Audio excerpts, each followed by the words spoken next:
네, 반갑습니다. 한자를 쉽고 빠르게 공부하는 한자 공부 요렇게 시간입니다. 이번 시간은 드리워지다 수라는 글자와 그 글자가 만들어내는 총 7개의 글자를 공부해 보도록 하겠습니다.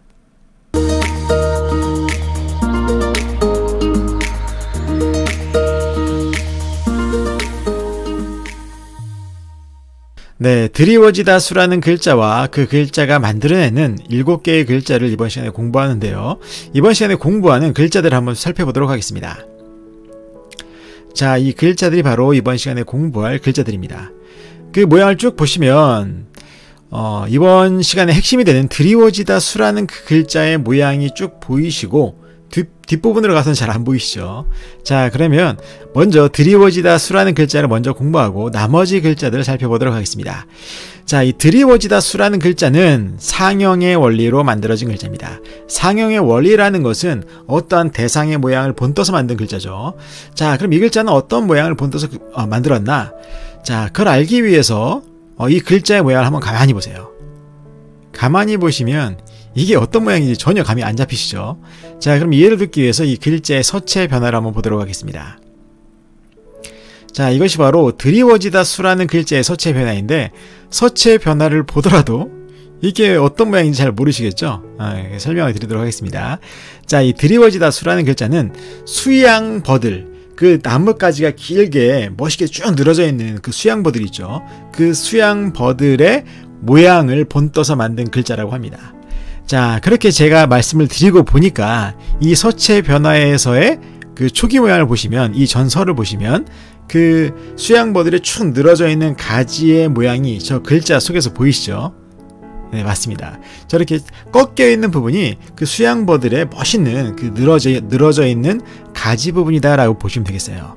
자, 그래서 이 글자는 그렇게 수양버들이 축 늘어져 있는, 쭉 그 가지가 늘어지고 드리워져 있는 모양을 번떴기 때문에 드리워지다라는 뜻이 있습니다. 그리고 또 하나의 중요한 뜻이 하나 더 있는데, 그건 뭐냐면 수양버들의 나무 가지를 보시면 그 나무 가지가 굉장히 길잖아요. 그것처럼 그렇게 수양버들의 나무 가지가 길쭉이 늘어진 것처럼 거리가 멀다라는 뜻이 있어요, 이 글자에는. 그래서 드리워지다라는 뜻도 있고 거리가 멀다라는 뜻도 있는 그런 글자다라고 여러분들이 생각을 하시면 되겠습니다. 자, 그럼 이 글자는 우리의 생활 속에서 어떻게 생각되냐? 이 글자는 바로 우리가 수직이라고 할 때, 수직 낙하 아니면 수직이라고 할 때 그 수직에서의 숫자가 바로 이 드리워지다 수라는 글자입니다. 자, 이렇게 해서 드리워지다 수라는 글자를 살펴봤고, 다음 글자 보도록 하겠습니다. 다음 글자는 드리워지다 수라는 글자와 사람의 눈을 가리키는 눈목이라는 글자, 이 부수글자가 결합해서 만들어낸 글자입니다. 자, 그래서 어떤 글자가 됐냐? 이것은 잠자다의 뜻의 글자인 잠자다 수라는 글자예요. 잠자다 수. 잠자는 것을 표현하기 위해서 사람의 눈이라는 뜻을 가진 글자와 드리워지다가의 뜻이 결합된 거예요. 이건 뭐겠습니까? 네, 맞습니다. 여러분, 잠잘 때 어떻게 자죠? 대부분 눈을 뜨고 자십니까? 아니죠. 눈을 감고 자잖아요. 바로 그겁니다. 여기서 말하는 눈목이라는 것은 우리 신체의 일부인 그 눈을 말하는 거고, 드리워지다라는 것은 뭐가 드리워지는 거겠습니까? 그렇죠. 눈 위로 눈꺼풀이 드리워져서 눈을 감는 것을 표현한 거예요. 재밌죠? 자, 그래서 눈을 감고 자는 것을 직접적으로 표현한 글자다라고 여러분들이 생각을 하시면 되겠습니다. 자, 그럼 이 글자는 우리의 생활 속에서 어떻게 사용되냐? 바로 수면이라고 할 때 그 숫자, 또는 혼수 상태라고 하죠. 그 혼수에서의 숫자가 바로 이 잠자다 수라는 글자입니다. 자, 이렇게 해서 잠자다 수라는 글자를 살펴봤고, 다음 글자 보도록 하겠습니다. 다음 글자는 드리워지다 수라는 글자와 오른쪽 부분에 어떤 게 결합되냐? 이것은 고을을 나타내는 고을읍이라는 글자입니다. 고을읍이라는 부수글자인데 그 글자가 이렇게 모양이 바뀐 거예요. 그럼 본래 고을읍이라는 글자 모양도 한번 보도록 하겠습니다. 자, 이게 바로 고을을 나타내는 고을읍이라는 부수글자입니다. 그래서 이 글자가 다른 글자와 결합을 할 때 그 모양이 저렇게 변한다라고 여러분들이 생각을 하시면 되겠습니다. 자, 그래서 이 우편을 가리키는 우편우라는 글자를 만들어내게 된 거예요. 자, 드리워지다 수라는 글자와 고을읍, 이 두 개의 글자가 결합을 해서 우편을 나타내는 우편우라는 글자가 되었고, 또 이 글자는 우편이라는 뜻뿐만 아니라 그 역참이라는 뜻이에요. 역참. 여러분, 역참이 뭔지 아시죠? 역사 시간에 배운 적이 있으시죠? 자, 옛날에 교통수단 또는 통신수단이었던 거예요. 옛날에 역참이라는 것은. 그래서 그런 것들을 여러분들이 역사 시간에 다시 한번 배웠던 걸 리마인드 시켜보시면 이해가 쉬우실 겁니다. 자, 그러면 이 글자는 드리워지다라는 뜻과 고을읍이라는 글자가 결합이 된 거예요. 드리워지다와 고을이 결합해서 우편이다. 좀 잘 이해가 안 되시죠? 자, 그래서 제가 이 드리워지다 수라는 글자를 말씀드릴 때 한 가지 더 중요한 뜻이 있다라고 말씀드렸죠? 그게 뭐였죠? 네, 맞습니다. 거리가 멀다란 뜻이 있는데 바로 그 거리가 멀다란 뜻으로 결합이 된 거예요, 이건. 아시겠죠? 자, 그래서 이 우편우라는 글자는 그럼 뭐냐? 이 글자 자체가 표현한 것은 거리가 먼 고을이라는 뜻이에요. 거리가 먼 고을. 아시겠죠? 자, 여러분 한번 생각해 보세요. 거리가 먼 고을에 어떠한 소식을 전달을 할 때 어떻게 전달하죠? 그렇죠. 예전에는 역참이라는 제도가 있어서 그 역참을 통해서 왕의 서신이나 그런 것들을 전달했던 거예요. 중요한 어떤 사항들을. 그런데 계속 정보통신이 발달함에 따라서 그 이후로는 뭐를 통해서 이제 전달을 하죠? 그렇죠. 우편을 통해서 전달하는 겁니다. 소식을. 아시겠죠? 그래서 그렇게 거리가 먼 고을에 소식을 전달하기 위해서 우편을 사용한 거예요. 그래서 거리가 먼 곳에 편리하게 소식을 전달하는 것이 바로 우편이다라고 생각하시면 되겠고, 옛날에는 통신수단으로서 역참 제도가 있었기 때문에 역참이라는 그런 뜻도 있는 글자다라고 여러분들이 생각하시면 되겠습니다. 자, 그럼 이 글자는 우리의 생활 속에서 어떻게 사용되냐? 바로 우체국이라고 할 때 그 우자가 바로 이 우편우라는 글자고, 또 우편이라고 할 때 그 우자가 바로 이 우편우라는 글자입니다. 자, 이렇게 해서 우편우라는 글자를 살펴봤고, 다음 글자 보도록 하겠습니다. 다음 글자는 사람의 입에서 나오는 그 침을 가리키는 침타 또는 침뱉다 타라는 글자입니다. 재밌게도 이 글자는 사람의 입을 가리키는 입구라는 부수글자와 그리고 드리워지다 수라는 글자를 결합해서 만들어낸 글자예요. 자, 이쯤 되니까 대충 감이 잡히시죠? 네, 맞습니다. 여러분들 한번 침을 땅에다 뱉을 때를 한번 생각해 보세요. 침을 뱉을 때 침의 그 농도가 짙어가지고 침이 쭉 늘어지는 경험 한 번쯤 해보셨죠? 바로 그겁니다. 입에 있는 그 물질이, 입에서 나오는 어떠한 액상의 물질이 쭉 드리워지는 게 바로 침이라는 거예요. 침. 재밌죠? 자, 그래서 우리가 침이 쭉 늘어지는 그런 경험을 할 때마다 이 침타라는 글자를 연상하신다면 아주 쉽게 바지가 될 거라 생각이 됩니다. 자, 이 글자는 우리의 생활 속에서 어떻게 사용되냐? 우리가 타액이라고 할 때 그 타자가 바로 바로 침타라는 글자입니다. 자, 그래서 침타라는 글자를 살펴봤고, 다음 글자 보도록 하겠습니다. 다음 글자는 저울을 가리키는 저울추라는 그런 글자입니다. 저울추. 자, 이 저울추라는 글자는 쇠를 나타내는 쇠금이라는 이 부수글자와 그리고 드리워지다 수라는 글자가 결합을 해서 만들어낸 글자다라고 여러분들이 생각하시면 되겠습니다. 자, 그래서 쇠와 드리워지다의 뜻이 결합해서 저울의 뜻의 글자예요. 저울. 자, 여러분들 저울하면 뭐가 떠오르세요? 그렇죠? 여러분들이 체중을 재는 체중계가 떠오르시죠? 근데 요즘에 여러분들이 사용하시는 그 디지털 체중계를 생각하시면 안 됩니다. 옛날에 양팔저울처럼 생긴 그 추가 달려있고, 한쪽엔 추가 달려있고, 한쪽에는 물건을 올려놓는 그러한 그 저울을 여러분들이 생각을 하셔야 되는 거예요. 아시겠죠? 자, 그 저울을 보면 쭉 늘어져 있는 뭔가가 있어요. 저울 양 끝에. 한쪽은 물건을 올려놓은 그런 어떤 선반 같은 거고, 어떤 담을 수 있는 그런 그릇 같은 게 축 늘어져 있고, 한쪽에는 그거와 무게를 같이 재는 저울추가 축 늘어져 있습니다. 바로 그겁니다. 저울추가 그 쇳덩어리로 되어 있는 그 저울추가 축 늘어져 있는 도구가 바로 저울이라는 소리예요, 이게.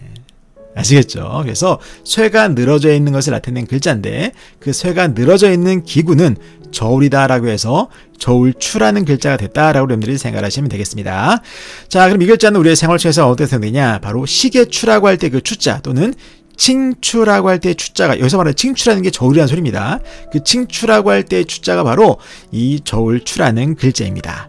자, 이렇게 해서 저울추라는 글자를 살펴봤고, 다음 글자 보도록 하겠습니다.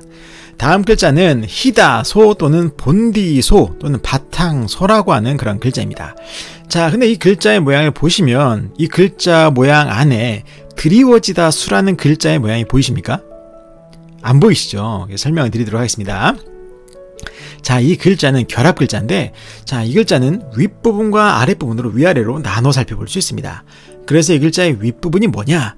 바로 이 글자의 윗부분이 우리가 지금까지 공부하고 있는 이 드리워지다 수라는 글자의 변형이에요. 아시겠죠? 자, 그래서 드리워지다 수라는 글자가 다른 글자와 결합을 하면서 그 모양이 이 글자의 윗부분처럼 변한 거다라고 여러분들이 생각을 하시면 되겠습니다. 자, 그래서 이 글자의 윗부분 바로 드리워지다 수라는 글자고, 그리고 이 글자의 아랫부분은 어떤 글자냐? 이 글자의 아랫부분은 실을 가리키는 실사라는 부수 글자예요.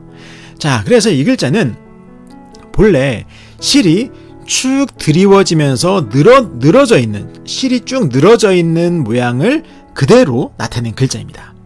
자, 그러면 실이 어떻게 해서 쭉 늘어져 있냐? 그걸 말씀드릴 텐데, 이것은 바로 비단이라는 천을 짜기 위해서 명주라는 실을 빨랫줄 같은데 축축 늘어뜨려 놓은 거예요. 늘어뜨려 놓은 거. 아시겠죠? 바로 그것을 나타낸 글자다라고 보시면 되겠어요. 그래서 그 명주실의 색깔이 희다라고 해서 희다라는 뜻이고, 그 명주실을 가지고 결국엔 우리가 비단을 만드는 거잖아요. 그래서 비단의 바탕이 바로 저렇게 축 늘어져 있는 명주실이라는 거예요. 그래서 바탕 또는 본디라는 뜻이 있는 겁니다. 아시겠죠?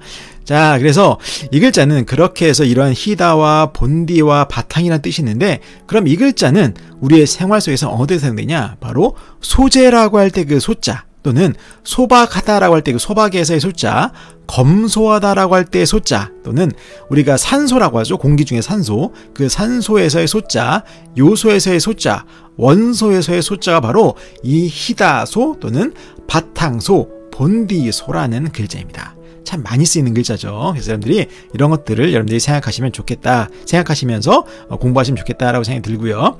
자, 그리고 다음 글자 보도록 하겠습니다. 다음 글자는 어긋나다 차라는 글자입니다. 자, 이 어긋나다 차라는 글자는 우리가 지난번에 한번 본 적이 있죠. 그래서 우리가 한자를 공부하면 이렇게 겹치는 글자들이 좀씩 있습니다. 자, 그래서 다시 한번 간단하게 설명드릴 텐데, 이 어긋나다 차라는 글자도 윗부분과 아랫부분을 위아래로 나눠 살펴볼 수 있는데, 이 글자의 윗부분이 바로 드리워지다 수라는 글자의 변형이다 라고 말씀드렸어요. 자, 그리고 이 글자의 아랫부분은 왼쪽 오른쪽 중에서 왼쪽을 가리키는 왼쪽 좌라는 글자입니다. 그래서 이 글자는 드리워지긴 드리워졌는데 어떤 쪽이 드리워진 거냐? 바로 왼쪽이 오른쪽에 비해서 더 드리워진 거예요, 이게. 그래서 왼쪽과 오른쪽이 딱 맞아야 되는데 왼쪽이 더 드리워졌기 때문에 어긋난 것을 나타낸 글자다라고 여러분들께 말씀을 드렸죠. 자, 그래서 어긋나다 차라는 글자까지 살펴봤습니다. 자, 이 어긋나다 차라는 글자는 우리의 생활 속에서 어떤 때 사용되냐? 차이에서의 차자, 차별에서의 차자 또는 격차에서의 차자가 바로 이 어긋나다 차라는 글자입니다.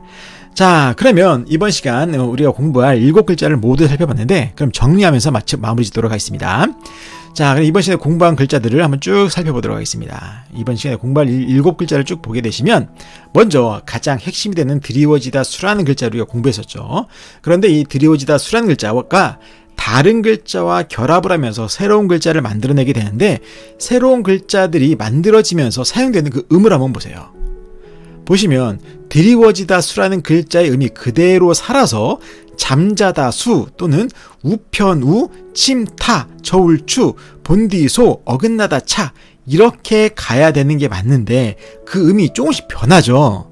네, 맞습니다. 이것은 수라는 음이 잠자다 수라는 글자까지만 가고 그 다음부터는 시옷이 이 시옷이 이음으로 변하고, 그리고 시옷이 티귿으로 변하고, 치읓으로 변하고, 그리고 다시 시옷 그 다음에 치읓 이런 식으로 변하는 그런 특징을 보게 되는 거예요. 이것은 바로 이 시옷이라는 그 음이 변하는 패턴이 이렇습니다. 아시겠죠? 그래서 다음에 제가 기회가 닿으면 초성이 어떻게 변화가 되는지 그 원리를 제가 한번 다음번에 설명드리는 기회를 가져보도록 하겠습니다. 자, 이렇게 해서 이번 시간은 드리워지다 수라는 글자와 그 글자가 다른 글자와 결합을 하면서 만들어내는 7개의 글자를 살펴봤습니다. 자, 그래서 이번 시간은 여기까지 공부하겠고, 이번 영상이 도움이 되셨다면 좋아요와 구독 버튼 그리고 알림 설정도 눌러주시고 저는 다음 시간에 뵙도록 하겠습니다.